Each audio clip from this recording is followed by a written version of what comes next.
इस वीडियो को शुरू करने से पहले आप इस चैनल को सब्सक्राइब करिए और बेल आइकॉन पर घंटी मारिए ताकि हर वीडियो का नोटिफिकेशन आपको टाइम टू टाइम आता रहे।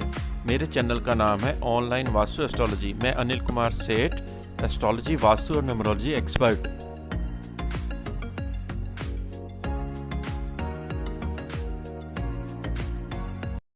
नमस्कार मित्रों, मैं अनिल कुमार सेठ, astrology, vastu and numerology expert. आज कुंभ राशि वालों का जो शनि वक्री होने जा रहा है 11 मई 2020 को, उसके ऊपर विश्लेषण लेके आए हैं। तो कुंभ राशि जो है शनि प्रधान राशि है और शनि इनका अपनी स्वयं की राशि में, मकर राशि में, इनके 12th हाउस में शनि की साढ़े लेके आया हुआ है। तो कुंभ राशि वालों के ऊपर इसका क्या इम्पैक्ट आने वाला है, इस जो वक्री पीरियड में शनि का जो होने जा रहा है 11 मई 2020 से लेकर 28 सितंबर 2020 तक ये शनि वक्री रहेगा और उत्तराषाढ़ नक्षत्र में ये वक्री रहेगा और 7.47 डिग्री पर ये वक्री हो जाएगा।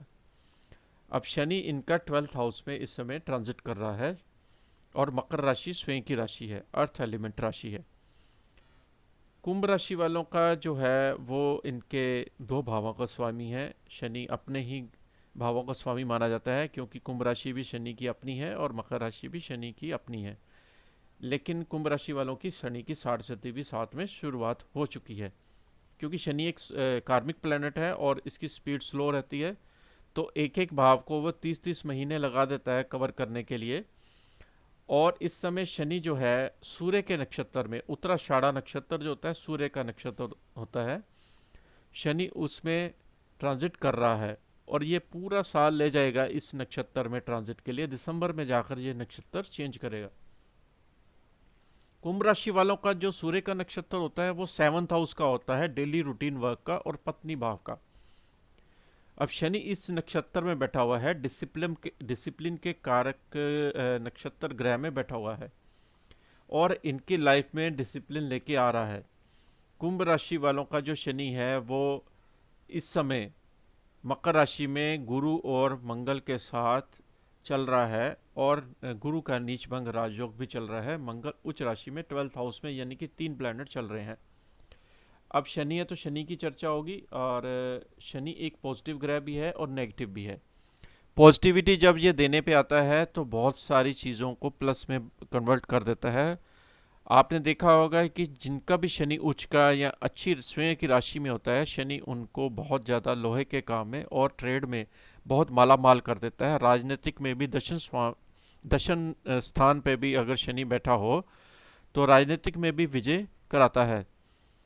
ये हमने कई एक्सपीरियंस से इनके ऊपर कुंडलियों की रिसर्च भी करी है और बहुत लोगों ने, जो राजनीतिक लोग हैं, उन्होंने हमारे से संपर्क भी किया है इस मामले में। और ये बात 100% सत्य है क्योंकि कालपुरुष की कुंडली में शनि 10th हाउस में बहुत शुभ फल देता है। वो कार्मिक भाव में ही रहता है, कर्म के क्षेत्र में। अब शनि जो है नेगेटिव ग्रह इसलिए माना जाता है क्योंकि शनि कार्मिक ग्रह होने की वजह से जो हम कर्म करते हैं उसका प्रभाव भी उसी प्रभाव से उसी तरह से ये नेगेटिव और पॉजिटिव दोनों देता है। क्योंकि शंकर जी ने इनको वरदान दिया था कि कर्मों के हिसाब से तुम मानव जाति पे अपना इफेक्ट करोगे। और शनि का जो एक कालपुरुष की कुंडली या लगन कुंडली में भी बात करें, इनके कुछ अच्छे भाव माने जाते हैं, जैसे दूसरा, सातवां, तीसरा, 10वां और 11वां। शनि इन भावों में बैठा हो तो कहते हैं बड़ा शुभ फल प्रदान करता है। चौथा, 8वां और 12वां में जब शनि आता है तो नुकसान भी करता है और डैया भी रहती है शनि की, जो कि काफ़ी समस्या वाली हो रहती है। शनि हमारी लाइफ को कंट्रोल करता है, हमारी मृत्यु को कंट्रोल करता है, हमारी वेल्थ को कंट्रोल करता है, हमारे मकान जो बनाते हैं उसको कंट्रोल करता है, हमारे बच्चों को कंट्रोल करता है। और लीगल काम में भी शनि का बहुत बड़ा रोल रहता है। बॉडी में अगर इलनेस आती है, फाइनेंशियल प्रॉब्लम आती है, तो शनि के साथ ही उसका लिंक माना जाता है। अगर होरोस्कोप में शनि आपका अच्छे भाव में बैठा है तो डिफ़िकल्ट टाइम में भी ये ग्रह आपको कहीं ना कहीं से सपोर्ट देता रहता है। और अगर फेवरेबल हो जाए प्लेनेट तो ये सोने से मिट्टी में कन्वर्ट कर देता है, और अगर फेवरेबल हो जाए तो मिट्टी से सोने में भी कन्वर्ट कर देता है। इसमें बहुत ताकत मानी जाती है ग्रह में। और एक मास्टर ग्रह के रूप में ये काम करता है, एक जज के रूप में काम करता है, और मेहनत करने वाले का, हार्ड वर्किंग वालों का ये स्वामी ग्रह होता है, उनको कभी भी ये कष्ट प्रदान नहीं करता है। लेकिन कार्मिक प्लैनेट इसलिए कई बारी कष्ट आ जाता है क्योंकि जब पूरे संसार के ऊपर इसका कष्ट आता है तो मानव जाति को ये पीड़ा झेलनी पड़ती है, क्योंकि ये कार्मिक प्लैनेट माना जाता है।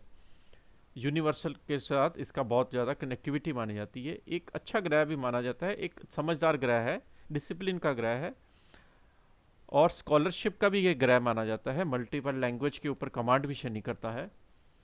तो शनि का जो ट्रेड का लिंक माना जाता है, मशीनरी है, लेदर है, finance, cement, would, iron, oil, transport, रबड़, एस्ट्रोलॉजी, लॉ, जस्टिस, इन सब चीज़ों का स्वामी ग्रह शनि माना जाता है। माइंस का भी शनि ग्रह माना जाता है।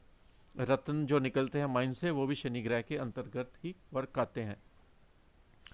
और शनि जो है बीमारियों का भी दाता माना जाता है, बीमारियां भी फैलाता है, पेट के रोग भी उत्पन्न करता है। तो बहुत सारे डिपार्टमेंट भगवान शंकर जी ने शनि को दिए हुए हैं, तभी तो ये एक बड़ा ग्रह माना जाता है। अब देखिए कुंभ राशि वालों का अगर आज विश्लेषण करें तो कुंभ राशि का शतभिषा नक्षत्र में इनका 12वें घर में ट्रांजिट कर रहा है, और इनकी राशि का लॉर्ड अपने से 12वें में है। ये एक प्लस भी है माइनस भी है। उसका प्लस मैं बताता हूँ। सबसे पहले प्लस इसलिए क्योंकि शनि स्वयं राशि में है, इसलिए इतना नुकसान नहीं कर रहा है। अगर यही शनि अगर इनकी राशि का ना होते हुए किसी दूसरी राशि का होता है तो निश्चित तौर पे ये शनि वक्र पीरियड में इनको हेल्थ में बहुत ज़्यादा नुकसान कर सकता था। अब शनि अब वक्री होने जा रहा है। 11 मई को शनि यहाँ पर बैठा हुआ तीसरी दृष्टि से आपके कुटुंब, परिवार को, वाणी को देख रहा है। सेकंड हाउस बैंक बैलेंस का होता है, उसको देख रहा है शनि पूर्ण दृष्टि से।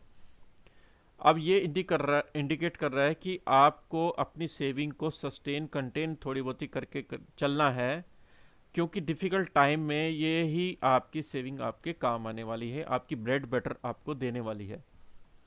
और सेकंड हाउस में ये भी बता रहा है कि कुटुंब, परिवार में जो आपकी चेंजेस आ रही हैं इन्वायरमेंटल में, उसमें भी शनि का बहुत कारगर रोल सिद्ध होने जाने वाला है।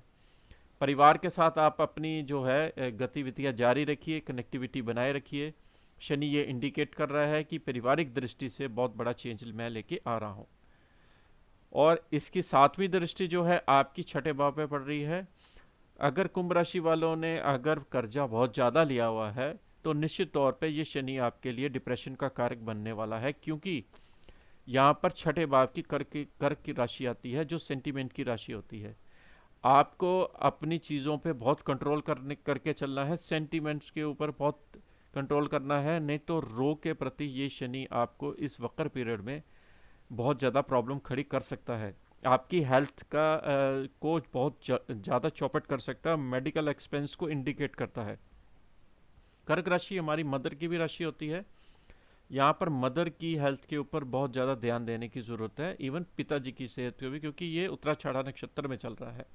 छठा भाव आपका कर्जा, रोग, बीमारी, इन चीज़ों का लोड माना जाता है। और चंद्रमा जैसे जैसे ढाई ढाई दिन राहु, केतु, शनि और वृश्चिक राशि में जब ये गोचर करता है, स्पीड बहुत तेज है, तो आपको इन दिनों में प्रॉब्लम आएगी, आप चेक कर सकते हैं। और आपको इसके लिए क्या उपाय करना है, चंद्रमा को मजबूती के लिए भगवान शिव की और या दूध का दान आप दे सकते हैं, क्योंकि आजकल प्रॉब्लम चल रही है तो दूध का दान भी नहीं कोई लेगा। आप क्या कर सकते हैं, सिंपली मेडिटेशन, भगवान शिव की आराधना कर सकते हैं, और अपने गुरु महाराज जिसको भी मानते हो उसकी प्रार्थना आप कर सकते हैं। शनि की जो दशम दृष्टि है वो आपकी 9th हाउस पे पड़ रही है। 9th हाउस आपका भाग्य का, पिताजी का भी है। तो यहाँ पर पिताजी की हेल्थ के ऊपर आपको कंसंट्रेट करने की ज़रूरत है, क्योंकि शनि 12th हाउस में चल रहा है, पिताजी को देख रहा है, और भाग्य में भी आपके ड्रास्टिकली परिवर्तन लेके आ रहा है, लेकिन स्पीड धीरे धीरे रहेगी। आपको यहाँ पर मंथन बहुत कराएगा, और स्पेशली इस जो पीरियड में जो प्रॉब्लम चल रही है हमारी जो यूनिवर्सल वायरस की, उसके प्रति आपको बहुत सतर्कता रहनी है, अपने आप को आइसोलेट करके चलना है। अपनी खाने पीने की चीज़ों में आपको बहुत ध्यान रखना है, इम्यूनिटी स्ट्रांग करनी है, योगा प्राणायाम पे बड़ा कंसंट्रेट करना है, एक्सरसाइज पे करना है। नींबू वगैरह भी आप विटामिन सी की मात्रा को यहाँ पर बढ़ा सकते हैं, क्योंकि कुंभ राशि का 12th हाउस में शनि चल रहा है, जो कि बीमारी, मेडिकल एक्सपेंस का अनएक्सपेक्टेड खर्चे को इंडिकेट करता है। इन्वेस्टमेंट नहीं करनी है इन दौरान पीरियड में। अगर आपकी पुरानी कहीं इन्वेस्टमेंट चल रही है तो उसमें आप अपनी किस्त वगैरह दे सकते हैं, उसमें कोई डिफिकल्टी नहीं। नई इन्वेस्टमेंट में अभी आपको थोड़ा परहेज रखना है। रेमेडी के तौर पर आप शनि के मंत्रों का जाप शाम को पश्चिम दिशा में मुंह करके आप कर सकते हैं। ओम प्राम प्रीम प्रौसा शनिचराय नमः। और शनिवार को आप हनुमान जी की उपासना भी घर पर कर सकते हैं। और अपने अपने धर्म के जो लोग हैं वो भी, आपको खुली छूट है, आप अपने धार्मिक ने भगवान जिसको भी मानते हो उसके प्रति आप अपनी आस्था से अगर आप इसकी आराधना करेंगे तो प्लेनेट का असर जो होता है वो कम हो जाता है, क्योंकि ग्रह सबके लिए समान है, यूनिवर्सल सबके लिए समान रिजल्ट देता है। तो इसके साथ ही कुंभ राशि वालों का वीडियो हम समाप्त करते हैं। नमस्कार।